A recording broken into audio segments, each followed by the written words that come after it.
प्रिय छात्र नमस्कार। आज हम फिर बात करेंगे एक नए टॉपिक के साथ। और आज का हमारा जो नया टॉपिक है, एक लंबी परिनलिका के लिए स्वप्रेरकत्व गुणांक की गणना कीजिए तथा यह किन किन बातों या यह किन किन कारकों पर निर्भर करता है। अर्थात हम बात करेंगे कि परिनलिका होता क्या है, इसका स्वप्रेरकत्व गुणांक किस प्रकार अपन गणना कर सकते हैं तथा किन किन कारकों पर निर्भर करता है। इस सबसे पहले हम देखते हैं, इसमें चित्र के माध्यम से समझने की कोशिश करते हैं। हमारे पास यहाँ पर एक चित्र रिप्रेजेंट किया गया है। यहाँ पर एक लंबी परिनलिका हमने रिप्रेजेंट की है। इस परिनलिका की लंबाई जो है वो L है तथा परिनलिका के साथ हमने एक कुंजी K को जोड़ा है और साथ ही इस परिनलिका में एक बैटरी लगाया हुआ है। जैसे हम कुंजी K को ओपन करते हैं या ऑन करते हैं तो इस बैटरी के माध्यम से इस परिनलिका में धारा प्रवाहित होने लगेगी। तो देखिए आगे हम इसमें क्या लिखते हैं कि माना परिनलिका की लंबाई L। तो हमारे पास जो परिनलिका है, ये परिनलिका जो इसकी लंबाई कितनी है, L है। अनुप्रस्थ कांड का क्षेत्रफल A, जो परिनलिका है इसका जो क्षेत्रफल है वो कितना लिया है, A।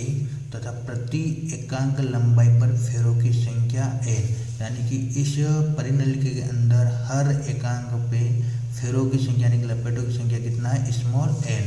तो लिखा है प्रति एकांक लंबाई पर फेरों की संख्या n है, तब परिनलिका में कुल फेरों की संख्या कैपिटल N। तो प्रति एकांक जो होगा वो फेरों की संख्या जो होती है वो स्मॉल n, और इस परिनलिका में कुल फेरों की संख्या है वो उसको लेंगे अपन कैपिटल N। तो लिखा है परिनलिका में कुल फेरों की संख्या कैपिटल N, अर्थात n बराबर हो जाएगा स्मॉल n इंटू L, क्योंकि n जो है स्मॉल n जो है प्रति एकांक फेरों की संख्या और L जो है इस पूरी परिनलिका की लंबाई। तो n इंटू L हो जाएगा कैपिटल N, जहाँ कैपिटल N जो होता है कुल फेरों की संख्या, अर्थात n बराबर हो जाएगा n इंटू L। इसके बाद आप ये चित्र यहाँ पर जो ड्रॉ कर सकते हैं। आगे हम लिखेंगे कि यदि परिनलिका में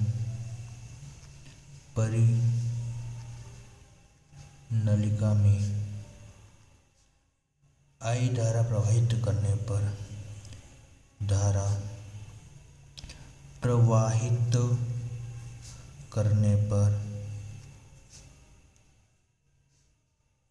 परिनलिका के केंद्र पर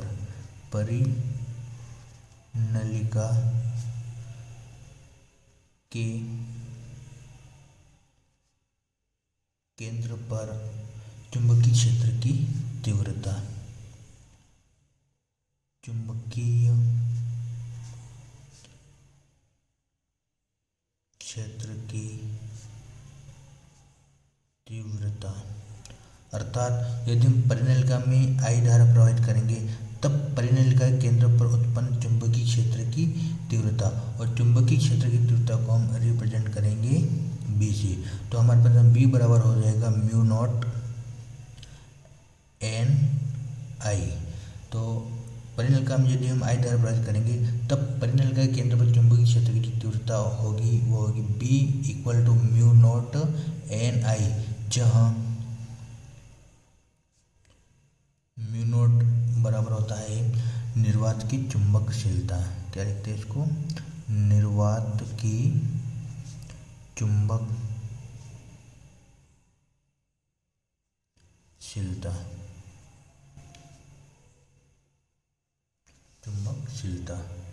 अब जैसे ही कुंडली के अंदर यदि हम I धारा प्रवाहित करेंगे तब कुंडली के केंद्र पर कुंडली के केंद्र पर चुंबकीय क्षेत्र की तीव्रता उत्पन्न रहेगी और वो होती है B बराबर म्यू नॉट N I। अब धारा प्रवाहित करने पर कुंडली में क्या होता है, फ्लक्स का परिवर्तन होता है, इसलिए हम यहाँ पर आगे लिखेंगे कि कुंडली में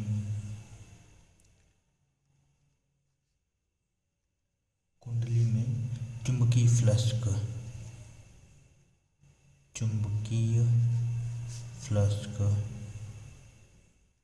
और चुंबकीय फ्लक्स को हम रिप्रेजेंट करते हैं फाई से।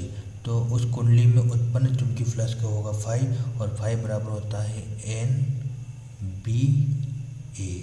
अर्थात उस चुंबकी में उत्पन्न चुंबकीय फ्लक्स को होता है फाई इक्वल टू NBA। चूँकि हम जानते हैं कि कुंडली में कुल फेरों की संख्या n होता है और n इक्वल होता है स्मॉल n इंटू एल, तो n का मान हम रखेंगे NL और b का मान रखेंगे यहाँ से म्यू नॉट NI। तो देखिए मान रखते हैं फाई इक्वल n का मान रखना है स्मॉल l NL और b का मान रखना है म्यू नॉट NI। तो ये रखा है मैंने म्यू नॉट NI और क्या बचा हमारे पास a।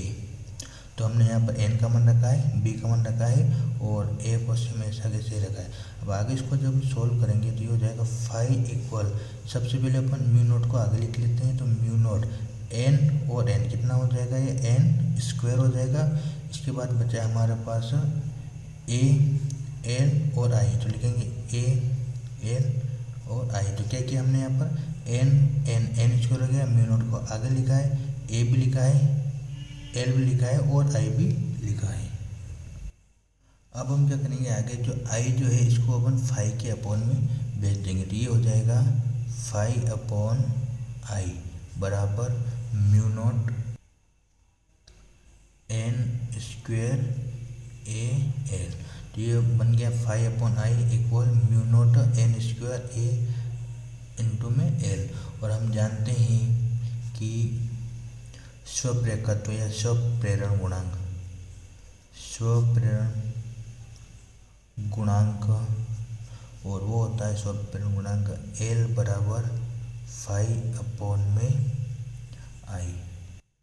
तो हम क्या करेंगे यहाँ पर फाई अपॉन आई जो है इक्वल स्वप्रेरण गुणांक L, जिसकी जगह अपन मान रखेंगे तो यह हो जाएगा L बराबर mu naught n square A L.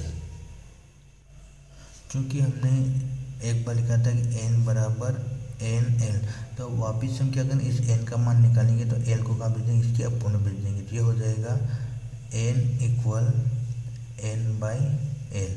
और अब क्या करेंगे हम यहाँ पर इस n स्क्वायर की जगह इस n का मान रखेंगे कैपिटल N अपॉन में l। तो देखिए बनेगा l इक्वल म्यू नॉट, इस n की जगह रख रहे हैं ये वाला मान, तो ये हो जाएगा n अपॉन एल। यहाँ पर स्क्वायर है तो इसका भी स्क्वायर और इसका भी स्क्वायर, हो जाएगा a इंटू एल। अब देखिए एक l से एक l क्या हो गया, कट गया। तो हमारे पास यहाँ पर क्या बचा है l equal mu naught n square a और अपन में l स्क्वायर है, एक l से एक l कैंसिल हो गया। अब क्या बचा हमारे पास l। और हम यहाँ बात कर रहे हैं स्वप्रेरण गुणांक, और हम जानते हैं स्वप्रेरण गुणांक का जो मात्रक होता है वो हेनरी, तो लिखेंगे यहाँ पर हेनरी। तो इस प्रकार हमने कहा कि लंबी परिनलिका के लिए स्वप्रेरकत्व गुणांक कितना होता है, तो वो होता है लंबी परिनलिका के लिए स्वप्रेरकत्व गुणांक L equal mu naught n square a upon में l। ये होता है लंबी परिनलिका के लिए स्वप्रेरकत्व गुणांक। अब हम बात करेंगे कि स्वप्रेरकत्व गुणांक के लिए किन किन कारकों पर निर्भर करता है। तो इस प्रकार हमने लिखा है कारकों पर निर्भर, उसमें पहला कारक लिया है परिनलिका के अनुप्रस्थ कांट का क्षेत्रफल या त्रिज्या।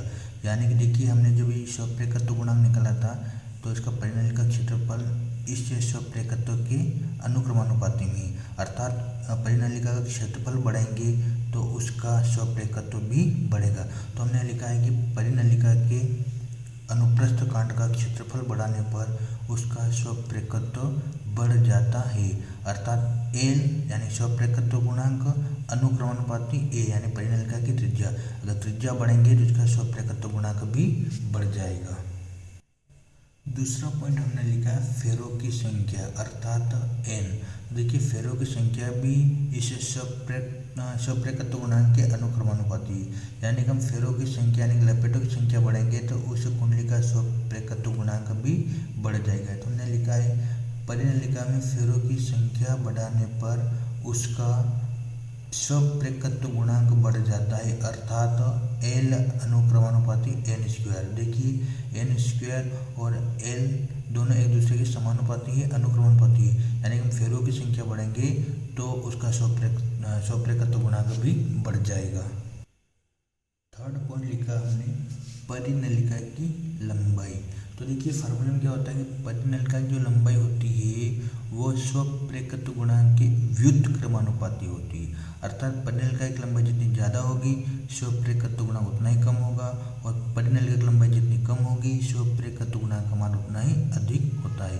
तो हमने लिखा है परिनलिका की लंबाई बढ़ाने पर उसका स्वप्रेरकत्व गुणांक कम हो जाएगा, अर्थात L व्युत्क्रमानुपाती क्रमानुपाती 1/L, अर्थात परिनलिका की लंबाई बढ़ाने पर उसका स्वप्रेरकत्व गुणांक परिनलिका का कम हो जाएगा।